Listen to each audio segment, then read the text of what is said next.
Organizações que atuam nos movimentos sociais e lideranças de partidos de esquerda preparam o que estão chamando de jornada de mobilizações em março para tentar dar uma resposta ao ato em defesa do ex-presidente Jair Bolsonaro realizado na Avenida Paulista. As frentes Brasil Popular e Povo Sem Medo, que reúnem organizações como o MST e a UNE, discutem estratégias para aumentar as mobilizações nas ruas. A ideia é fazer uma série de eventos a partir do dia 8 de março e encerrar a jornada com um ato no dia 24. Ainda não está definido se será convocada uma manifestação única na mesma Avenida Paulista ou atos em várias cidades pelo Brasil. Vou começar com Caio Coppola. A apuração do analista da CNN, Pedro Venceslau, diz que essa movimentação da esquerda é uma resposta ao ato convocado pelo ex-presidente Jair Bolsonaro na Avenida Paulista no domingo 25 de fevereiro. O presidente Lula teria o mesmo poder de mobilização que o ex-presidente, assim como os seus aliados na esquerda teriam o mesmo poder de mobilização que os aliados de Jair Bolsonaro? Olá, Yuri. Olá, doutor Zé Eduardo. Saudações à nossa audiência. Olha, não, sendo categórico, né? Não existe hoje no país nenhum outro político com o poder de mobilização do ex-presidente Jair Bolsonaro. Isso não é matéria de opinião, isso é fato. Também é fato que a eleição de Lula para um terceiro mandato foi calcada no antibolsonarismo, né? Ou seja, as pessoas votaram contra o espantalho que foi pintado aí não só pela oposição à época, mas também pela imprensa, enfim. As razões são muitas, mas a verdade é que, assim, muitas pessoas deixaram de votar em Jair Bolsonaro e votaram meio que a contragosto em Lula da Silva, e isso se reflete na baixa popularidade do atual presidente em uma série de eventos presenciais e também em eventos virtuais. Você vê as lives, a capacidade de mobilização, ou seja, de interesse, de engajamento em torno de Lula é muito baixa. Então, a esquerda, ela se notabilizou por ter um grande poder de mobilização junto às elites. E aí a gente vai falar da elite da academia, da elite sindical, da elite da imprensa mesmo, né? Eu fiquei chocado com aquela coletiva na qual uma colega jornalista foi literalmente hostilizada por ter feito uma pergunta em relação ao ato democrático de 25 de fevereiro na Avenida Paulista. E assim, a pergunta é muito objetiva. Será que Lula da Silva conseguiria mobilizar 750 mil pessoas, para usar aqui o número da Polícia Militar do Estado de São Paulo, 750 mil pessoas simultaneamente na Avenida Paulista e adjacências? E mais do que isso, uma mobilização essencialmente orgânica, né, com baixíssimo investimento. Literalmente, a principal, vamos dizer assim, a principal divulgação foi um vídeo caseiro do presidente. E aqui tem um ponto importante que eu já tive a oportunidade de esmiuçar em outras ocasiões, em outros debates, que é a coesão da manifestação. O Bolsonaro fez um pedido muito específico, muito peculiar, pedindo que as pessoas não fossem às ruas com cartazes ou faixas contra quem quer que seja. A massa que compareceu, aquela multidão, seguiu à risca essa recomendação e nós tivemos um protesto inédito. Um protesto sem crítica em imagem ou crítica escrita. Né? Então, isso também foi uma mensagem muito forte. Agora, qual que eu imagino, né, se eu fosse um estrategista, né, da esquerda brasileira, qual que seria uma resposta? Diante da impossibilidade de medir forças com o presidente em São Paulo, e vamos lembrar que Lula da Silva venceu em São Paulo, Haddad venceu em São Paulo. Mas, diante da impossibilidade de medir forças com Bolsonaro aqui, seria fazer justamente essa jornada de manifestação, pulverizando aí lideranças pelo Brasil afora e ter a manchete, olha, manifestações contra, enfim, contra Bolsonaro ou qualquer mote que quer, seja ou a favor de Lula, não sei. Aí a criatividade voa solta, mas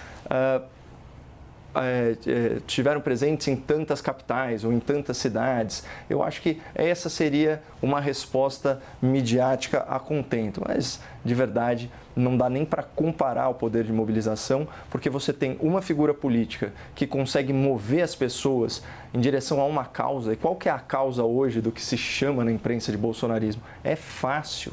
É o respeito ao devido processo legal contra a perseguição política e o respeito à liberdade de expressão contra a censura politicamente motivada. Então, você tem causas nobres impulsionando esse movimento, além simplesmente da idolatria, uma figura, etc. e tal, como faz parecer o jornalismo mais preguiçoso. E do lado do Lula, qual é a grande causa que ele vai defender? O antibolsonarismo? Então, você percebe que realmente, em termos de levar pessoas para a rua, o PT tem um grande desafio. Mesma pergunta a José Eduardo Cardoso. O presidente Lula e seus aliados nos movimentos sociais têm o mesmo poder de mobilização que o ex-presidente Jair Bolsonaro e os seus aliados também na sociedade? Olá, Yuri, olá, Caio.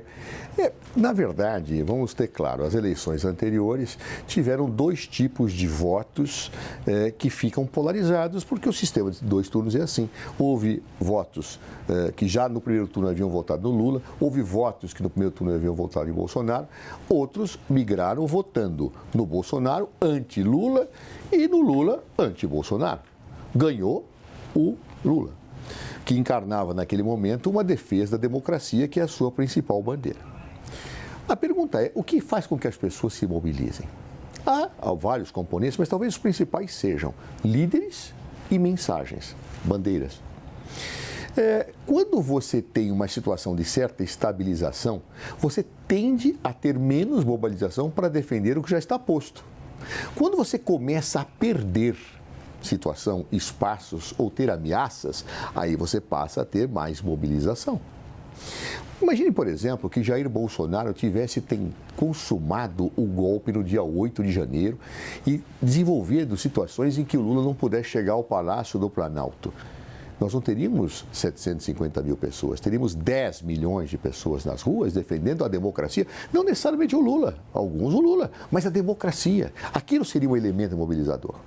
Jair Bolsonaro colocou pessoas na rua, sim, e são expressivas como natural, ele tem sua base. E o que ele queria? Fazer uma defesa da sua situação, que ele, de acordo com as suas falas, com a sua retórica, diz, não, olha, eu sou vítima de uma série de situações, eu não fiz nada, eu não recebi joias de presente, tentei vender, eu não falsifiquei o cartão de vacina, não articulei o golpe de Estado, tudo isso é uma invenção, é uma fantasia, etc. E tem pessoas que acreditam nisso, é legítimo que as pessoas acreditam no que queiram. Ora, essas pessoas, diante da situação de fragilização política de Jair Bolsonaro, foram à rua defendê-lo. Ele teve o cuidado, a vacina, dizer, olha, por favor, não levem aqueles cartazes que sempre levaram pelo golpe, pelo fim do Supremo Tribunal Federal, pela prisão do ministro tal. Não levem isso, por favor, porque isso vai me complicar. Vocês querem fazer a minha defesa? Façam, mas não agudizando situações que no passado ele até recomendava nos seus discursos. Ou seja, ele tem, nesta conjuntura, um poder de mobilização porque ele perdeu terreno e espaço e seus seguidores se sentem incentivados a fazer essa defesa. Fosse o contrário, e a democracia estivesse ameaçada, milhões de pessoas iriam à rua. E entre a manifestação pró-golpe, pró-autoritarismo, pela não punição daqueles que tentaram fazer e articular um golpe em 8 de janeiro, e a defesa da democracia, José Eduardo Cardoso, acho, pelo resultado das urnas, que o engajamento na defesa da democracia será muito maior. Então, portanto, a pergunta que se faz, quem tem mais poder de mobilização, é Lula ou Bolsonaro? Eu responderia, depende. Ambos têm um grande poder de mobilização, mas é a conjuntura, a bandeira, a mensagem, o momento é que também leva as pessoas a irem às ruas. Você sair para a rua para defender o que já está dado, nem sempre é tão mobilizador, a menos que você tenha uma ameaça concreta em relação àquilo, do que aquilo que, olha, eu posso ser preso, hein? Olha lá, estão dizendo coisa a meu respeito, hein? Que eu articulei um golpe, eu não tenho nada a ver com isso. Dia 8 de janeiro foram alguns baderneiros, não sendo as pessoas que me apoiavam, não, etc. e tal. É óbvio que aqueles que acreditam em Jair Bolsonaro se mobilizam diante disso. Então, veja, quem tem mais poder de mobilização, Lula ou Bolsonaro? Eu repito, depende. Depende do momento, da conjuntura, da bandeira, da situação, para que nós tenhamos manifestações mais expressivas ou não. Esta é a grande verdade. Seria o mesmo que falar, em 64, quem tinha mais poder de mobilização, João Goulart ou aqueles que defendiam a tradição, família e propriedade? Nós tivemos manifestações de igual nível. Por quê? Porque estava em disputa um golpe de Estado contra a defesa da democracia feita por João Goulart. Seguindo nessa linha de raciocínio, e pergunto aqui ao Zé Eduardo Cardoso, quanto, então, esta estratégia de mobilização das ruas veio para ficar e devemos continuar vendo nas próximas disputas eleitorais ou não? Será um ato restrito, especialmente a Jair Bolsonaro e seus apoiadores?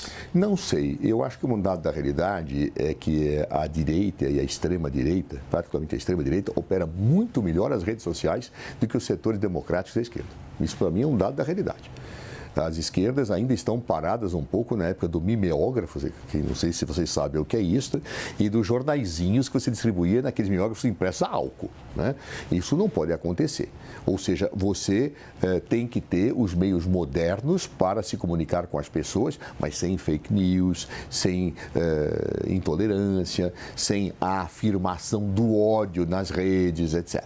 Então, eu acho que a de esquerda, os democratas e até a centro-democracia precisa se modernizar, porque a extrema-direita ocupou esse espaço, não é só no Brasil, não. Ocupou em muitos lugares do mundo. Bem, isto posto, eu acho que as mobilizações, elas sempre ocorrerão, mas de acordo com a conjuntura. Você imaginar uma sociedade permanentemente mobilizada, fora de grandes momentos de tensão e de polarização, isso me parece algo impossível. Ou seja, a mobilização ela vai ocorrer exatamente como uma situação de erupção em certos momentos. A sociedade tende efetivamente a ter mais essa interação pela via dos meios de comunicação que estão dispostos nas mãos de todos os cidadãos. Então, portanto, essa é uma pergunta que tem que ser relativizada, contextualizada e refletida fora dos dogmatismos tradicionais que só podem nos levar a erros analíticos. Quero fazer a mesma pergunta a Caio Coppola, se esta estratégia de mobilização das ruas vai passar a ser uma rotina nas próximas disputas eleitorais ou é uma estratégia bastante típica e que na qual Jair Bolsonaro é o líder mais bem-sucedido até o momento? A mobilização depende, Yuri, como nós colocamos aqui, de engajamento. Tá? Então, aqui eu até cedo ao binômio que o Zé Eduardo colocou, que é liderança mais mensagem. A gente viu amplas manifestações de Jair Bolsonaro em contraposição a eventos fechados, em ambiente controlado, com plateias amistosas. Não, Bolsonaro ia para a rua mesmo, né? Fazia aquelas motociatas com milhares de veículos, enfim. O que eu acho importante colocar e contrapor aqui, fazendo uma comparação, porque o Zé tem uma certa razão, né, de que é muito mais fácil você mobilizar as massas diante de uma ameaça ou diante de um objetivo, mas vamos pegar então datas inertes, certo? Feriados do calendário nacional. A data principal para a esquerda brasileira, o Zé pode me corrigir se eu estiver equivocado, é o 1º de maio. Né? Afinal de contas, a gente tem o PT, né, no poder, o Partido dos Trabalhadores, né, é o que está no título, e você tem um líder sindical, que foi presidente do Brasil, está no seu 3º mandato. Em 2022, Lula da Silva fez um evento em 1º de maio, que contava inclusive com uma grande expoente da música baiana. Era um evento gratuito, né, ali na praça em frente ao Pacaembu. E que você tem a foto aérea, se tiverem 2 ou 3 mil pessoas é muita coisa, tinha mais bandeira do que gente. Um evento, inclusive, que teve gasto de dinheiro público, foi super polêmico, mas o ponto é o seguinte, você juntando uma estrela da música, né, e o principal representante da esquerda no Brasil, você não juntou 3 mil pessoas num feriado. Né, vai saber, talvez estivessem até servindo alimentos e bebidas de graça. Né? Enfim, em comparação, quando você tem o 7 de setembro, né, aí dessa vez mobilizado pelo ex-presidente da República e seu círculo próximo de apoiadores, você tinha manifestações com centenas de milhares de pessoas. E ao contrário do que o Zé colocou, o poder de mobilização do Bolsonaro já se verificou desde 2019. Zé, você não lembra daquelas grandes manifestações pela reforma da Previdência? Olha a maturidade política, né, do povo brasileiro. Foi às ruas por entender, né, que nós estávamos num momento com uma necessidade de ajuste fiscal, né, inclusive de preservação das próximas gerações e do caixa do governo. Então, o povo foi às ruas pedir uma reforma da Previdência, uma reforma muito combatida pela esquerda brasileira. Lotou, literalmente, milhões de pessoas, foi em várias cidades, foi muito grande. Depois você teve, como eu já disse, obviamente, em 2020 a pandemia, não houve manifestação, mas em 2021 e 2022 houve manifestação. Portanto, esse é o modus operandi normal do ex-presidente da República, e a sua capacidade de mobilização está sendo colocada à prova ano após ano, e ele permanece muito forte, a ponto de conseguir que 750 mil pessoas, de forma coesa, né, exercessem a sua autocensura para denunciar a censura, para denunciar um estado de coisas no qual centenas de milhares de pessoas não se sentem seguras, né, a criticar autoridades do judiciário. Então, de novo, aqui você tem o binômio que o Zé colocou. Você tem a liderança, mas você tem uma mensagem muito forte, nesse caso, inclusive, uma mensagem de metalinguagem, né? A autocensura denunciando a censura.